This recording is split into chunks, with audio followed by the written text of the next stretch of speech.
히브리서를 살펴보고 있습니다. 자, 오늘은 히브리서 13장, 히브리서 마지막 장입니다. 히브리서 1장부터 9장까지는 예수님이 누구신가, 하늘 지성소에서 우리를 위해서 어떤 봉사를 하고 계신가에 대해서 주로 말씀했고, 히브리서 10장, 11장, 12장, 13장은 어떻게 믿음으로 그리스도인이 살아야 하는가에 대해서 말씀하고 있습니다. 히브리서 13장도 그리스도인이 어떻게 살아야 하는가, 예수님을 믿고 하나님의 백성이 되었으면 어떻게 살아야 하는지에 대해서 히브리서 13장도 말씀하고 있는데, 히브리서 13장 1절에는 형제 사랑하기를 계속하고, 사랑을 계속하라고 말씀합니다. 한 번 사랑하고 많은 그런 사랑이 아니고 계속적으로 사랑하는 것, 그게 진짜 사랑이죠. 누구나 다 한 번은 사랑할 수가 있습니다. 그러나 계속적으로 사랑하는 것은 다른 문제예요. 근데 예수님을 믿고 그리스도인이 됐다면 어떻게 살아야 하는가? 형제를 계속 사랑하라, 그렇게 말씀합니다. 사랑이 없는 그리스도인, 그런 그리스도인은 성경에 없습니다. 고린도전서 13장 1절부터 3절에 보면, 천사의 말을 할지라도 사랑이 없으면 울리는 꽹과리와 같다. 산을 옮길 만한 믿음이 있을지라도 사랑이 없으면 아무것도 아니다. 내게 있는 모든 것으로 구제하고 내 몸을 내어줄지라도 사랑이 없으면 아무 유익이 없느니라. 그런 사랑은 하나님께서 받지 않으신다는 말씀이에요. 세상 사람들도 자기의 이름을 내고 자기 명예를 걸고 싸울 수도 있죠. 그러나 그것은 사랑이 아니죠. 나를 나타내기 위해서, 내 이름을 높이기 위해서 헌신하는 사람들도 많이 있지만, 그건 엄밀히 말하면 성경에서 이야기하는 그리스도의 사랑이 아닙니다. 계시록 2장에 보면 에베소 교회가 나오는데, 하나님이 에베소 교회를 책망하시는데 왜 에베소 교회가 하나님의 책망을 받는가? 이유는 하나, 처음 사랑을 버렸기 때문이라고 말합니다. 사랑을 버리자 하나님의 촛대가 옮겨져요. 마태복음 22장에 보면 율법사가 예수님을 시험하려고 예수님께 나와서 묻습니다. 어느 계명이 가장 큽니까? 그때 예수님이 대답하기를, 내 마음을 다하고 목숨을 다하고 뜻을 다하고 하나님을 사랑하고 내 이웃을 내 몸처럼 사랑하라. 이것이 온 율법과 선지자의 강령이다, 그렇게 말씀합니다. 강령, 우리가 잘 안 쓰는 말이에요. 근데 이 강령의 뜻이 뭔가? 옷이 두 기둥을 세워놓고 빨랫줄을 걸어서 거기다가 옷을 쫙 이렇게 걸듯이 하나님을 사랑하고 이웃을 사랑하는 이 두 기둥에 온 율법과 선지자의 말씀이 걸려 있다는 거예요. 그러니까 성경을 두 마디로 이야기하면 하나님을 사랑하고 내 이웃을 몸처럼 사랑하라는 이 두 기둥에 모든 말씀이 걸려 있다는 겁니다. 그게 강령의 의미예요.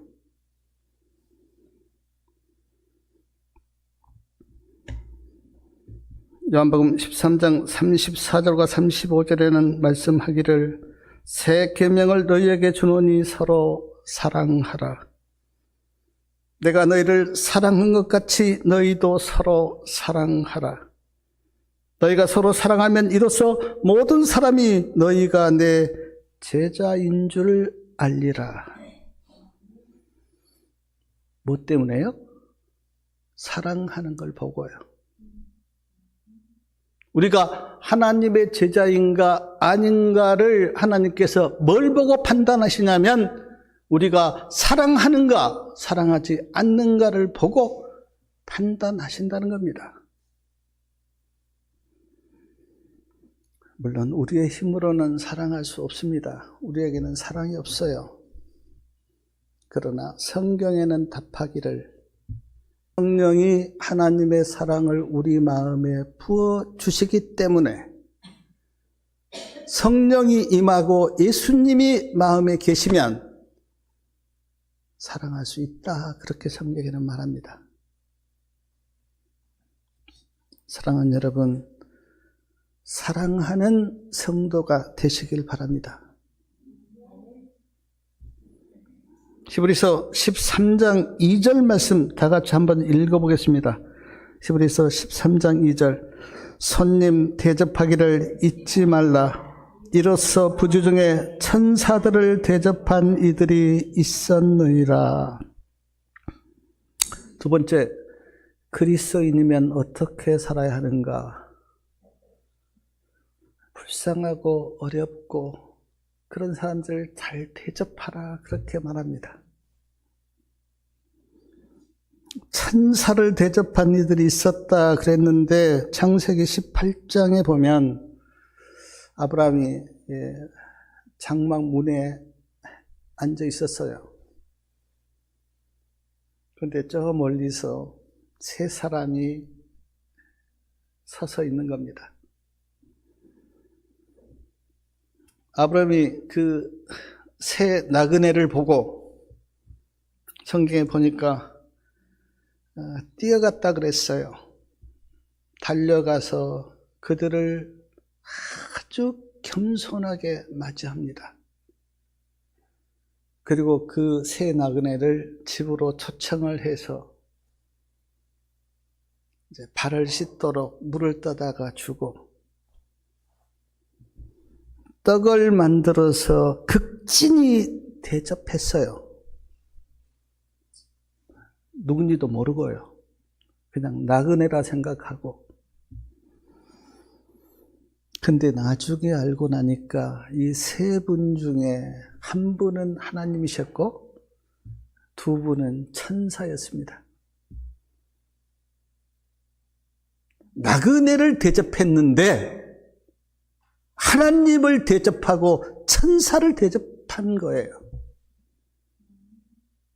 지금 사도 바울이 그 이야기를 한 겁니다. 손님 대접하기를 게을리 말라. 부주 중에 천사를 대접한 사람이 있었다. 창세기 19장에 보면 롯도 나그네를 대접했는데 천사였습니다.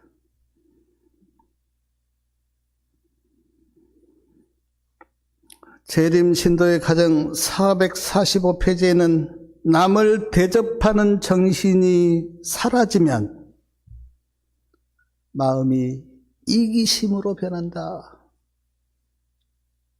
그러니까 남을 대접하고 남을 이렇게 사랑하는 그런 마음이 사라지면 자기만 아는 이기적인 사람이 되는 거죠.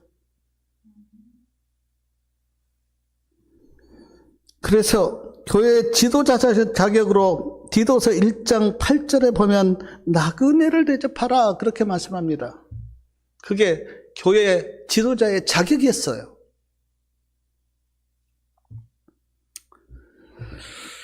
제가 참 어렸을 때만 봐도 참 지나가는 사람 이렇게 집으로 모셔서 국수도 삶아주고 밥도 대접하고 떡을 하면 동네 사람이 다 나눠 먹고 그랬는데 지금은 거의 누구를 이렇게 초대해서 집에서 대접한 게 잘 없죠. 그런데 그러면 마음이 이기적으로 변한다는 거예요. 그리고 그런 사람은 영적 지도자 자격이 없다 그렇게 말합니다.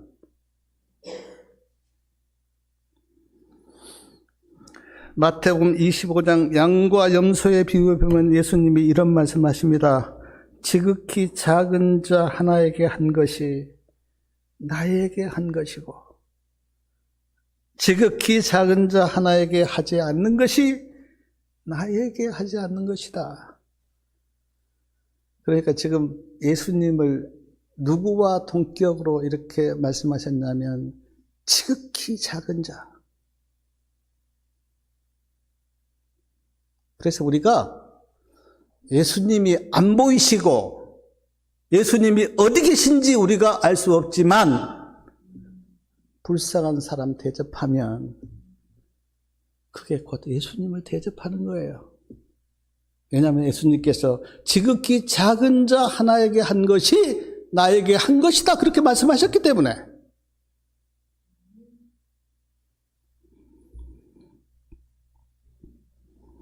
히브리서 13장 3절 말씀 같이 한번 읽어보겠습니다. 3절 자기도 함께 갇힌 것 같이 갇힌 자를 생각하고 자기도 몸을 가졌은 즉 학대받은 자를 생각하라.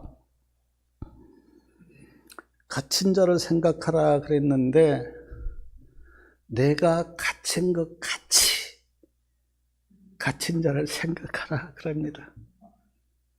학대받은 자를 생각하라 그랬는데 내가 학대받은 것 같이 학대받은 자를 생각하라. 이 말씀의 의미가 뭡니까? 그 사람의 입장이 돼 보라는 거예요. 그냥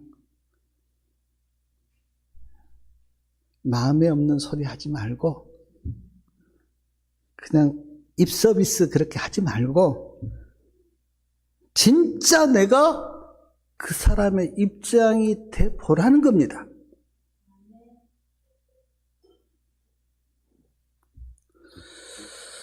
저도 그렇지만 많은 사람이 그 사람의 입장이 돼보지 않고 그냥 쉽게 말할 때가 많아요.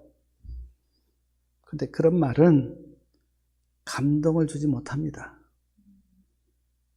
내가 진짜 그 사람의 입장이 돼본 상태에서 공감하고 말하면 그 말이 마음에 감동이 돼요.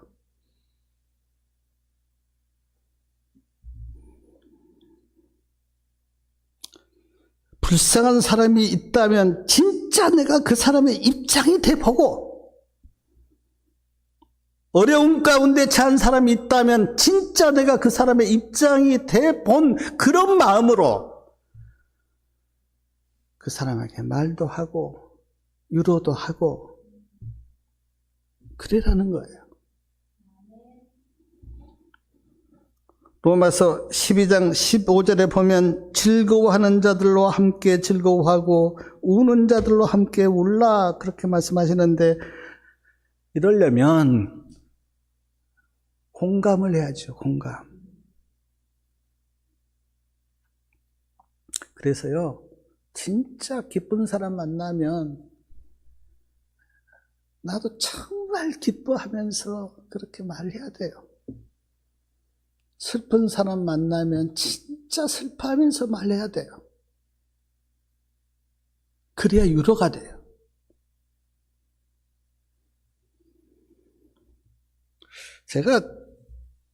저는 그 어렸을 때 제 삶과 지금의 세상을 볼 때 이제 엄청 변했잖아요. 뭐 놀랍게 변했잖아요. 근데 문명은 발달하고 문화는 많이 이렇게 발달했지만 한 가지 아쉬운 게 지금은 맨날 핸드폰만 가지고 노니까 공감이 안 돼요. 가족들이 가서 식당에 가서 밥 먹으면서도요, 다 따로따로 핸드폰 쳐다보고 있다가 밥 나오면 묻고 이게 나와요. 공감이 안 돼요. 옛날에는 정말 힘들어도 서로 마음이 이렇게 공감하고 살았는데 지금은 다 개인주의, 이기주의. 그래서 그런 면에서 좀 안타까워요. 그런데 성경은 분명히 말합니다. 갇힌 자를 생각하되 내가 갇힌 것처럼 생각하고 학대받은 자를 생각하되 내가 학대받은 것처럼 생각해라. 그 사람의 입장에 서서 공감하고 말하고 그렇게 대하면 얼마나 그 마음이 서로 통하잖아요. 근데 이런 어떤 마음이 없으면 그냥 다 따로 놀잖아요, 따로. 히브리서 13장 4절에는 모든 사람은 혼인을 귀히 여기고 침소를 더럽히지 않게 하라. 음행하는 자들과 간음하는 자들은 하나님이 심판하시리라. 우리나라 이혼율이 아주 높습니다. 거의 두 쌍이 결혼하면 한 쌍이 이혼하는 이혼율이 40%가 넘어요. 왜 이렇게 많은 가정이 깨어지는가? 혼인을 귀하게 여기지 않기 때문에. 가정을 귀중하게 생각하지 않는 시대에 우리가 살고 있어요. 그리고 음행하고 간음해서 많은 가정이 깨집니다. 제가 이렇게 역사를 살펴보니까 성적으로 타락하면 가정도 깨지고 나라도 망해요. 로마가 언제 망했는가? 성적으로 타락할 때. 그리고 음행하는 자와 간음하는 자들은 하나님이 심판하신다. 그렇게 분명히 말씀하십니다. 계시록 끝에 보면요. 그 음행하고 간음한 자들은 성 밖에 있겠다. 그렇게 말씀하셨어요. 왜냐하면 그 자체가 그 안에 하나님이 안 계시고 예수님이 안 계시고 진리가 없다고 하는 하나의 어떻습니까? 표징이기 때문에. 성경에 보니까 영적으로는 우리가 예수님의 누굽니까? 신부. 그리고 예수님은 우리의 신랑. 그래서 예수님과 우리가 사랑으로 이렇게 연결되어 있어요. 그래서 성경에는 몸도 순결하고 마음도 순결하라고 그렇게 성경에는 말씀합니다. 사랑하는 여러분, 정결한 처녀로 우리의 신랑 되신 예수님과 사랑의 관계를 맺으시기 바랍니다. 히브리서 13장 5절 말씀 같이 한번 읽어보겠습니다. 5절. 돈을 사랑치 말고 있는 바를 족한 줄로 알라. 그가 친히 말씀하시기를 너희가 과연 너희를 버리지 아니하고 과연 너희를 떠나지 아니하리라 하셨느니라. 돈을 사랑하지 말라 그렇게 말씀합니다. 돈이 필요 없다 그렇게 말씀하지 않았어요. 돈이 필요합니다. 특히 우리나라 같은 자본주의 사회에서 살려면 돈이 필요해요. 우리가 뭐 다 돈 아닙니까?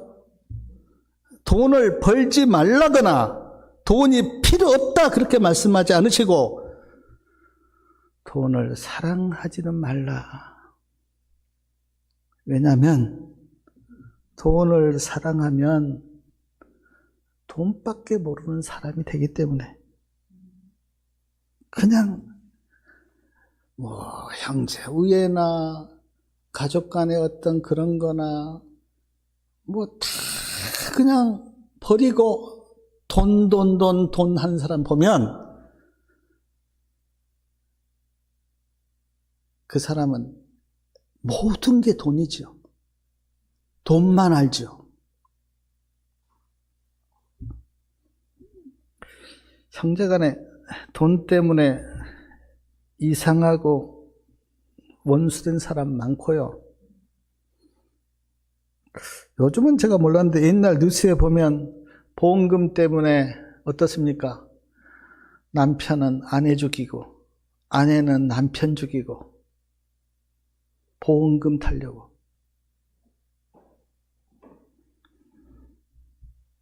그래서 우리 교과 시간에도 나왔는데 디모데전서 6장 10절에는 돈을 사랑함이 일만하게 뿌리라 그랬습니다. 그러니까 돈을 열심히 벌고 필요하지만 돈이 전부는 아니에요. 제가 살아보니까 돈보다 귀중한 것도 많습니다. 가정도 돈보다 귀중하고요. 사랑도 돈보다 귀중하고 믿음도 돈보다 더 귀중해요. 돈을 사랑치 말고 있는 바를 족한 줄로 알라고 말씀하시면서 하신 말씀이 뭐냐면 하나님이 과연 너희를 버리지 아니하고 과연 너희를 떠나지 아니하시리라. 이 과연은 쉬운 성경에 보니까 결코 하나님이 너와 함께 하시니까 그 돈 사랑하지 말고 하나님이 너를 책임지고 너를 돌보시니까 돈 사랑하지 말고 믿음으로 살라는 겁니다.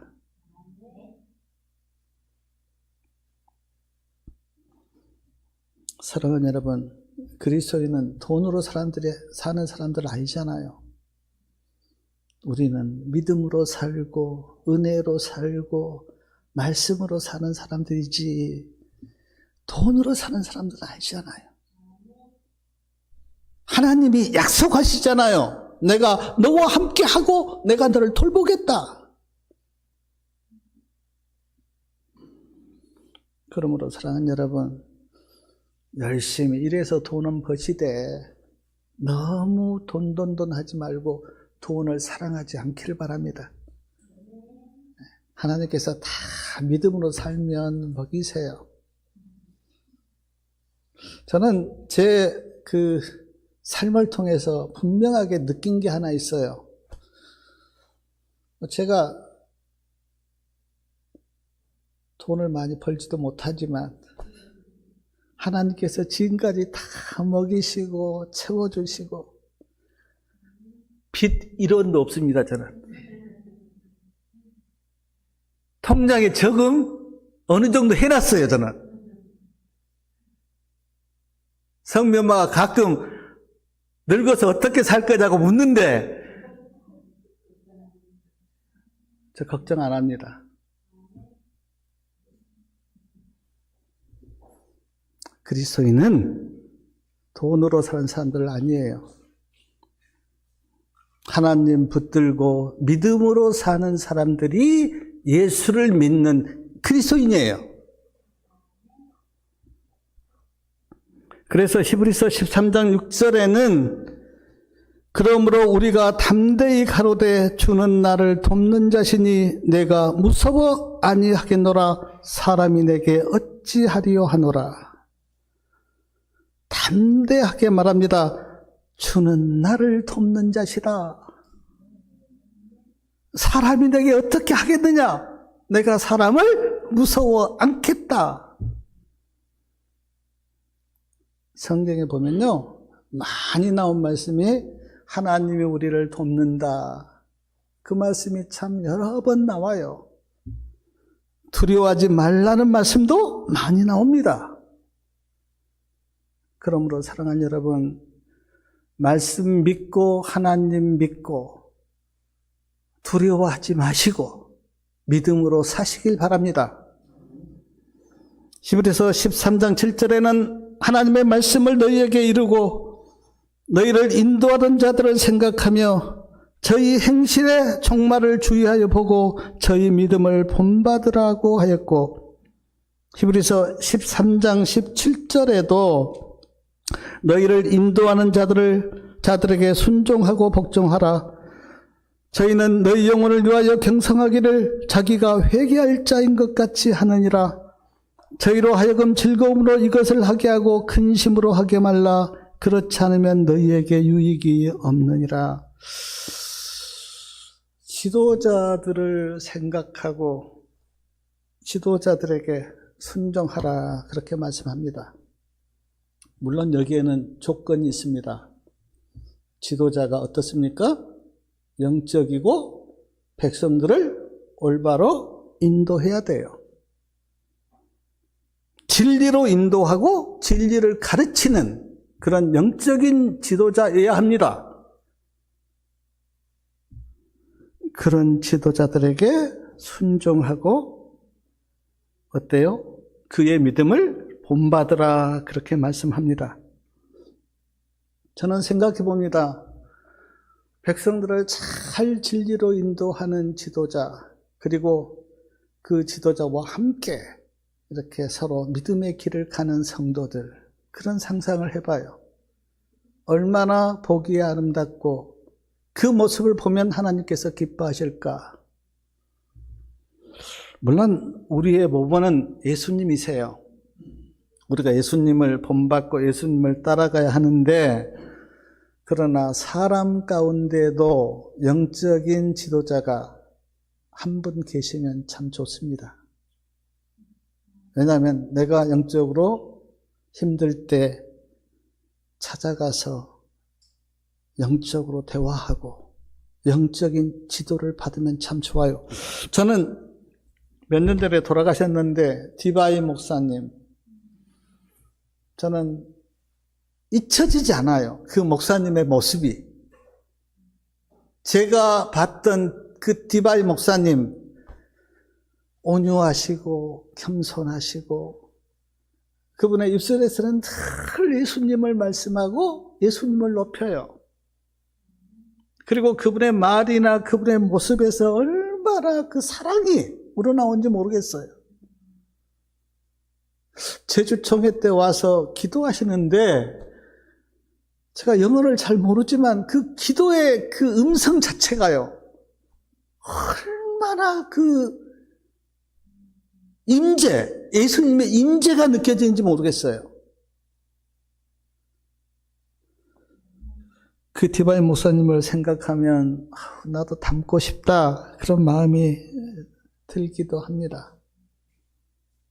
근데 지금 히브리서 기자는 말씀하기를 교회에 그런 영적인 지도자가 필요하고 성도들은 그 지도자를 모본으로 삼고 순종하라는 거예요.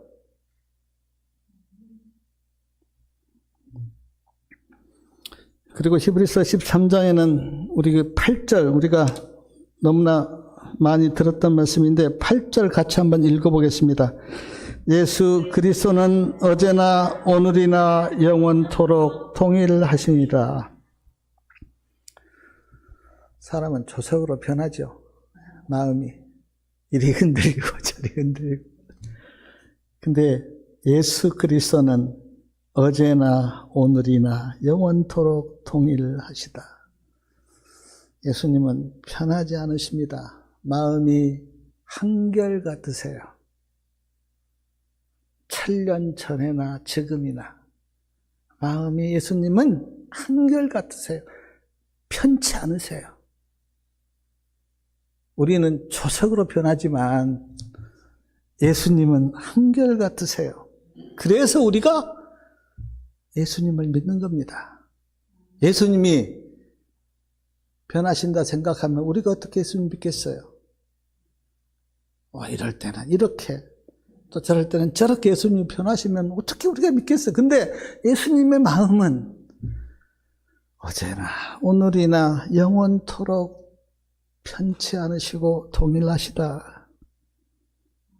그래서 우리가 주님을 믿고 또 주님을 따르는 겁니다.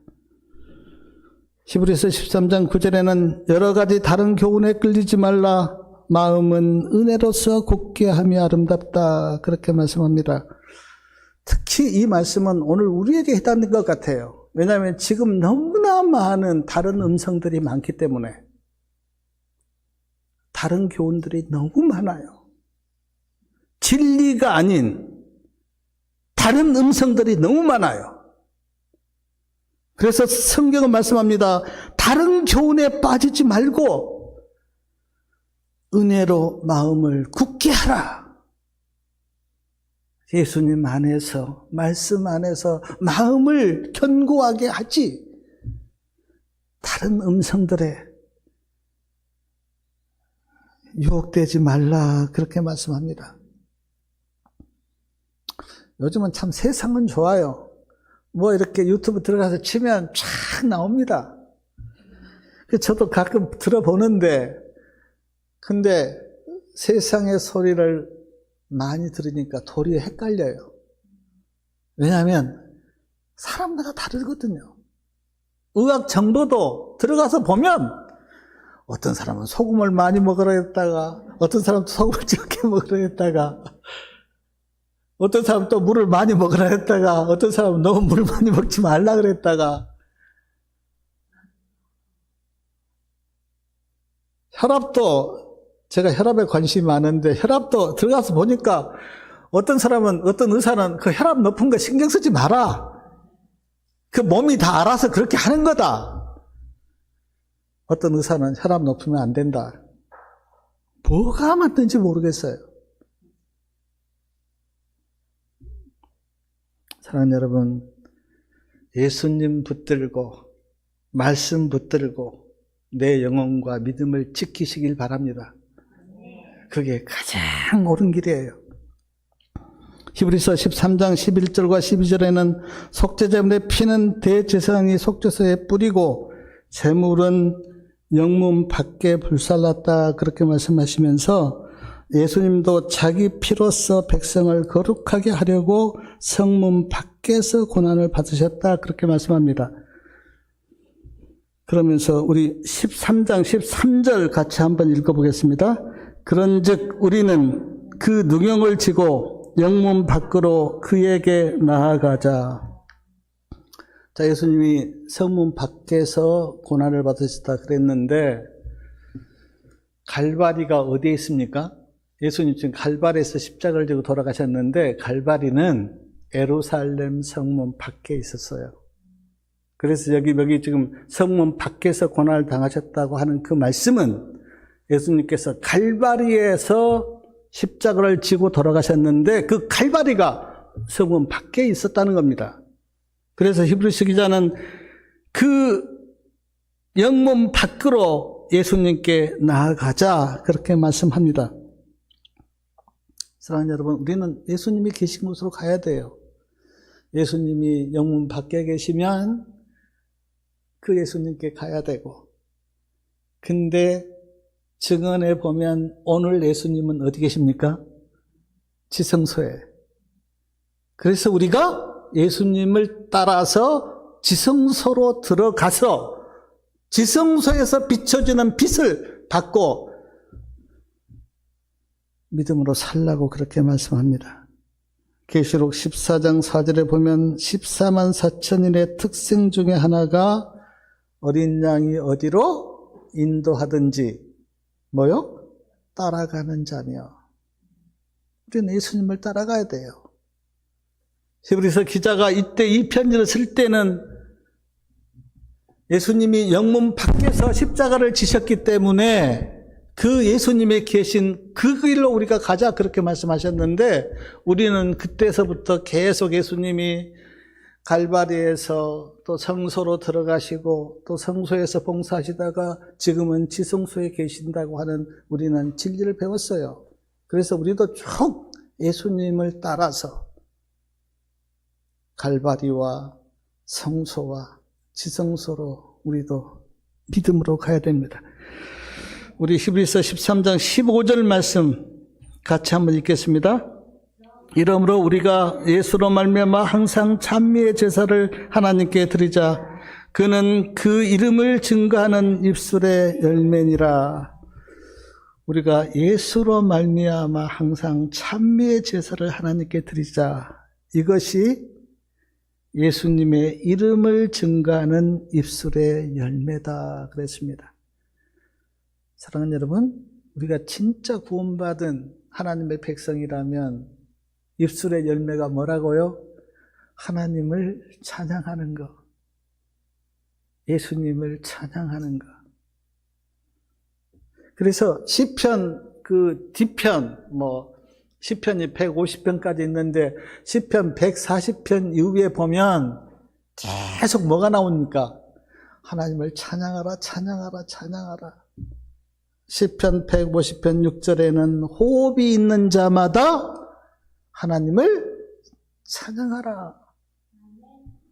에베소 5장 19절에는 시와 찬미와 신령한 노래들로 서로 화답하며 너희의 마음으로 주께 노래하고 찬송하라. 골로새서 3장 16절에도 시와 찬미와 신령한 노래를 부르며 마음의 감사함으로 하나님을 찬양하라. 사랑하는 여러분, 기쁠 때도 찬양하시기 바랍니다. 슬플 때도 찬양하시기 바랍니다. 힘들 때도 찬양하시기 바랍니다. 그러면 하나님의 은혜가 우리 심령에 임해요. 항상 찬미의 제사를 하나님께 드리시길 바라요. 찬미도 기도 아닙니까? 기도. 저는 그 찬미 가사를 이렇게 착 묵상하면서 찬미를 부르면요, 거기에 신앙 고백이 다 들어있어요. 찬미 가사에. 그래서 히브리서 기자는 우리가 예수로 말미암아 항상 찬미의 제사를 하나님께 드리자. 이것이 그 이름을 증거하는 입술의 열매다. 그렇게 말씀합니다. 저는 누가 믿음이 좋은가 제 판단에 딱 두 가지예요. 하나는 감사하면서 사는 사람, 그리고 하나는 찬미하는 사람.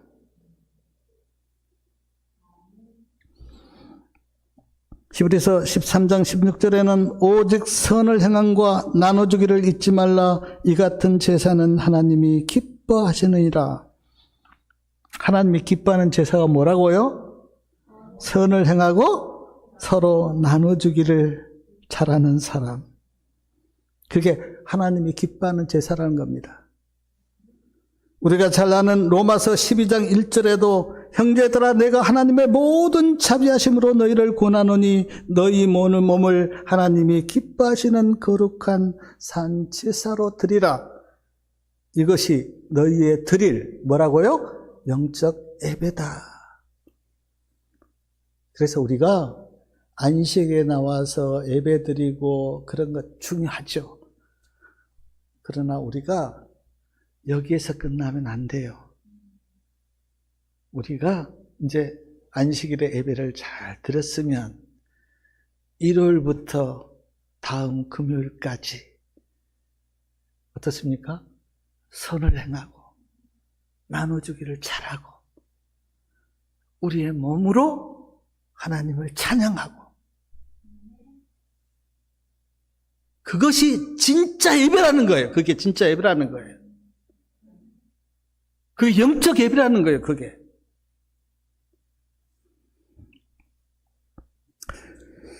히브리서 13장 20절하고 21절 같이 한번 읽어보겠습니다. 13장 21절.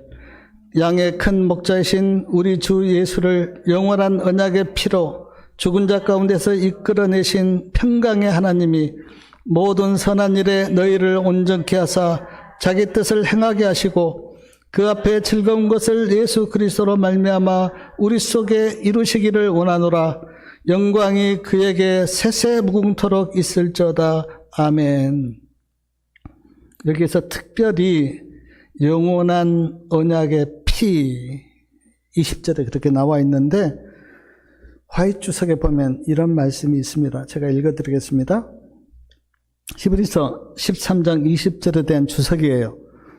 죄책감으로 시달리고 있는 사람들이여, 그대들에게 희망이 있음을 기억하라.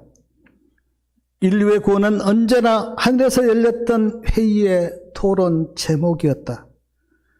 자비의 언약은 창세전에 만들어진 것이었다. 그것은 영세 전부터 있었고 그래서 영원한 언약이라고 불리운다. 하나님께서 계시지 않는 때가 결코 한순간도 없었던 것이 확실한 것 같이 하나님의 은혜를 인간에게 드러내시는 것이 예수님의 기쁨이 아니었을 때는 결코 한순간도 없었다. 예수님의 기쁨이 뭐라고요? 하나님의 은혜를 인간에게 드러내는 것. 그것이 예수님의 기쁨이었다는 거예요. 얼마나 놀라운 말씀인지 모르겠어요. 하늘에서 열렸던 회의의 토론 제목이 뭐였다고요? 인간의 구원이었다. 그러니까 새 하나님이 회의를 여셨는데 그 회의의 제목이 뭐냐면 어떻게 죄인을 구원할까? 그 자비의 언약은 창세전에 만들어졌는데 그래서 영원한 언약이라고 그렇게 불렀다는 겁니다. 사랑하는 여러분, 성경에서 이야기하는 죄는요, 우리가 거짓말하고 그런 것도 죄지만 가장 큰 죄는 하나님을 안 믿는 거예요. 예수님을 거절하는 거예요. 성령을 거절하는 거예요. 그게 가장 큰 죄예요.